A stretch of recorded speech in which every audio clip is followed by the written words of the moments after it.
The Edmonton boy, Luke Harris, up against a much more experienced fighter, but as you mentioned, he's really been working hard in the last year. Well, if you take a look right now, he's coming in as Jiu-Jitsu gi. He's got his black belt in Brazilian Jiu-Jitsu. He is the owner-operator of Hayabusa Fightwear. It is probably one of the most worldwide recognized MMA brands here in the MMA world. I fight mainly to challenge myself. You know, I'm 36 years old. Kind of had a career in Judo. After that, you know, did some Jiu-Jitsu. Just enjoy the challenge. You know, it's learning all the time. I mean, with MMA, you never stop learning. You know, same with Judo and Jiu-Jitsu as well. But I mean, it's endless learning, and I think that's really what drives me. Martial arts definitely gives people self-confidence. You know, it gives them a sense of purpose. Jiu-Jitsu. It's incredible. I mean, like I was saying before, it's endless learning is the big thing. But both Jiu-Jitsu and Judo, they're bigger than the sport itself. They're bigger than competing. It's more a lifestyle. It's a philosophy on how you live your life. And I think, you know, it has some very great, you know, guiding principles, and you know, it's a way of life. On Harris. Harris looking for a Judo hip toss, and he gets it. Beautiful work from Luke Harris. Nice little headlock going here. He's got to keep that arm trapped. I went to school actually for landscape architecture. Did my undergrad at Guelph in Canada, and then did a master's at Penn State. You know, worked in the field for a while, but really it's martial arts was just kept pulling at me. So it's really what drives me, and it's how I live my life. You know, I'm sure I'll be involved with it my whole life. I'm one of the owners of Hayabusa. So we started a while ago, and it's really taking off. For me, my role predominantly now is I own the Hayabusa Training Center. So I mean, we're developing fighters. Probably have 25 pro fighters, running a jiu-jitsu program, Muay Thai program, boxing, you know, everything, wrestling as well. So it's become one of the best gyms in Canada. I'm a very busy guy. I mean, the good thing is everything's going in the same direction. So I mean, running the, you know, Hayabusa Training Center, you know, getting my training in, training these guys, training my students and stuff. It's all in the same direction. So the biggest thing is I enjoy it. You know, that it makes it easy. Just going to work is it's not really like work if you enjoy it. Harris, a Judo black belt, started training at 8 years old, a member of the Canadian national team. Yeah, he's on his way up in his career. Very hungry guy, motivated. See how Luke's settling his weight back on the hips and center grab, so he can't bump him out of there. I got into martial arts at the age of 8. You know, I started with Judo, competed all the way through, did some competing on the national team, and then ended up, you know, learning Brazilian Jiu-Jitsu to get better on the ground. You know, went to Brazil for a while, studied that, and ended up spending 7 months there, and which transitioned, you know, later to MMA. So I've been fighting professionally for about 7 years now. Record of 10-2. Just had the opportunity to be on the Ultimate Fighter, which was incredible experience, and you know, sky's the limit.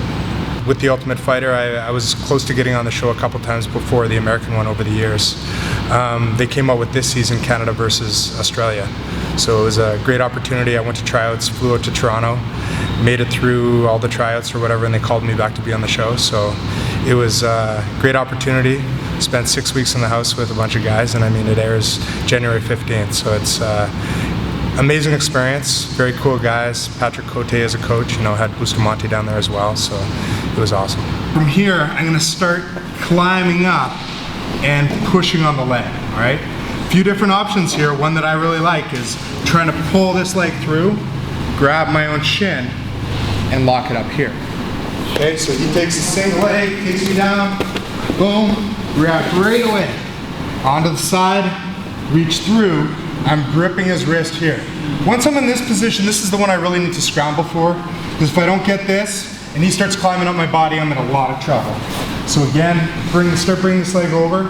I use this to push on the leg, and create space enough to bring this leg forward, okay? So again here, I'm gripping here if I need to. Once I'm holding here, I can take my hook here, put it on the mat, create a little bit more space, okay? Lock this up here. You know, the important thing is, some of you guys, if your legs aren't as long, locking up here is okay. Now we can start hitting from here, you can start working for that Kimura, you can start working for some arm bars here. All right, guys, so any questions about that? Today we worked on a lot of triangle techniques, you know, more situational stuff. A little bit how to defend wrestling techniques. I mean, there's a lot of ways to defend wrestling techniques with wrestling, but I use both judo and jiu-jitsu to counter wrestling in a lot of cases.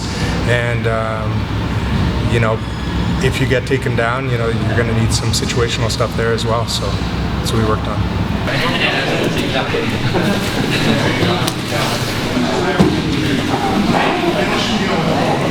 What is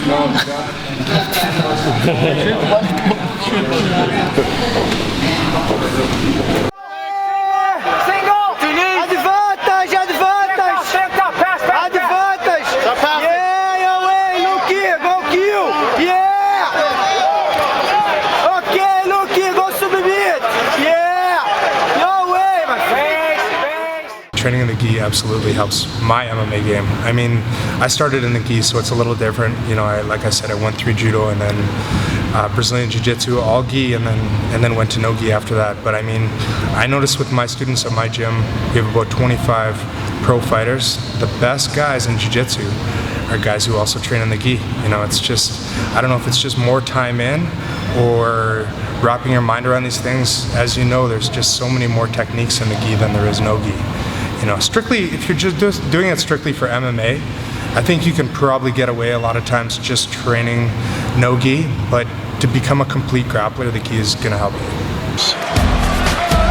Beautiful judo style takedown, cuts the hip inside control here. Nice work from Harris. Tie one another up. Wow, that there was rolls Chambers to the ground. That was a Japanese judo throw. Look at the muscles on Luke Harris. Chambers in trouble already, and a submission with the victory over Dan Chambers. Listen out. Looking to trap that arm. Stepping over that head so he can trap an arm. Nice neck crank. Sinkroft could be done here. He takes out Luke Harris via submission in the first round, and he brings the house down. Showed a lot of power, expertise on the ground. As we said, Zengrab's a good blue belt. Now you just saw a good black belt go to work on top of it. Looking for the mount. Can Harris get it? To where he's defending, and not enough. And big Luke Harris is counted it. Oh, it's good down Irene! He's stopped him in the first round. He's done it again. He's brought the house down. How's Luke Harris? Nice job, Locke. Your winner